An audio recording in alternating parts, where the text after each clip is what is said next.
کتونکو علب خان شیرپا ویلفیر فاونډیشن د خپل وس مطابق د دغه بېوسه خلکو سره د غوړو په مد کې تعاون جاري ساتلی دی. الحمدلله نن 11 رمضان المبارک دی.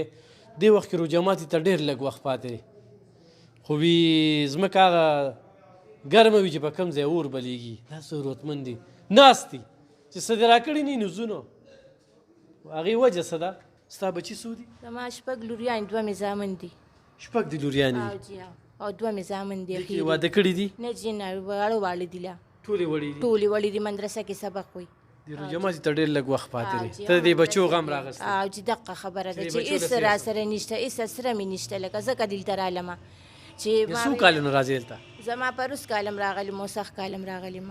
روژه ماتي خو به نور هم ستا ده، روژه ماتي چې کله دسترخوان خوږي بچي خو به څه نو ولې نه هر څه غواړي، لکه شربت غواړي، اچار غواړي، هر یو شیز غواړي. خو زه څوک یم؟ بس لوی الله ته م پته ده. نو نو د دې ګټه وټه څه ده؟ د دې اسم نه بس د پردې خدمت چې چېته وکړم، کو چا چېته سالن یا ډوډۍ راکړل هغه دې ګینې نغدي راسره هېڅ نه وي. خاوند دې کله وفات شوي؟ هغه 3 کاله شو. نو دوی سکولونه یا نو بس مدرسه پې صرف یم او یو سکول دغه سرکاري سکول ته ځي. لوریانې جی زامن دې هم څه کار نه کوي؟ واړه دي، هغه ډېر واړه دي. هغه اوس لکه اخیرینې چې کمونه هغه د 7 کالو. نو چې شپږم چې 6 د لوریانې مشرۍ لور دی څو کاله ده؟ د 13 کالو. جی په کور ده. بل هم په کور ده؟ بل هم د هغې پسې ټولې بس لکه ورپسې کال په کال دي. جی ډېره ګرانه ده. لکه بچی خو به تا نه نور هم څه غواړي؟ هر څه غواړي. ولې نه؟ جامه غواړي، پیزار غواړي، خو چې نه شته وس کې نو څه به ولې وکړو؟ اختر له خو به دې پېرې هېڅ هم نشته، هېڅ هم که په الله هم یقین کېږي چا له مې امتار نه دی ورکړی او نه مغه شته دی او نه راله چا څه راکړي دي چې چاته چا خیر خیرات راکړو. نو مونږ وایو چې ځکه زړې مړې وي نو هم به یې ولې سمې کړو، خو نشته. لږې شېبې له سوچو کې چې یوه کونډه مور په دې ماښامي کې د 6 لوریانو د 2 وړو تنکو زامنو د پاردي میدان کې ولاړه ده. بل کال له دې ځای نه هر څه وړلي دي، په دې کال هغه شان وسایل نشته.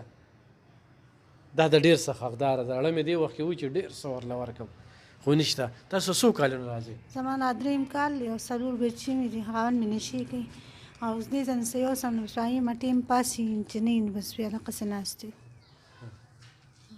دلته 3 کالونه راځي؟ 3 کال. خاوند یې نشي کوي؟ خاوند مې نشي کوي. مورې تاسو؟ زموږ دا 3 کال دی چې خاوند هم مړ دی.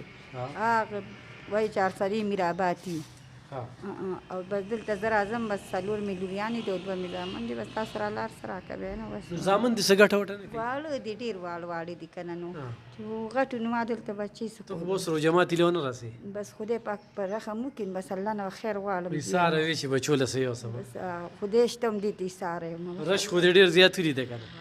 ولې نه؟ د زنانو رش دې ولیده؟ ولې نه؟ ومې لیدو که نه. بس چې په ماښام کښېنې نو دوا کوه. ګرانو کتونکو لکه دې کې مونږ چا ته نشي ویلی، خو به هر حال دوا هر چا ته پکار ده، ټولو مسافرو ته هم پکار ده. نو خو ما سره مدد نه کوي، نورو خلکو سره خو به کوي که نه. نو هغوی له پکار ده هغه شتمن خلک چې هغه دې وخت کې د روجو کې یادوي. دې نه مخکې مونږ روجې ورکړلې، مخکې نور تقسیم وکړو. ډېرې زیاتې زنانه وي، خو دا 3 زنانې د دې یوې زنانه چې 6 لوریانې دي پیغلې، 2 یې بچي دي.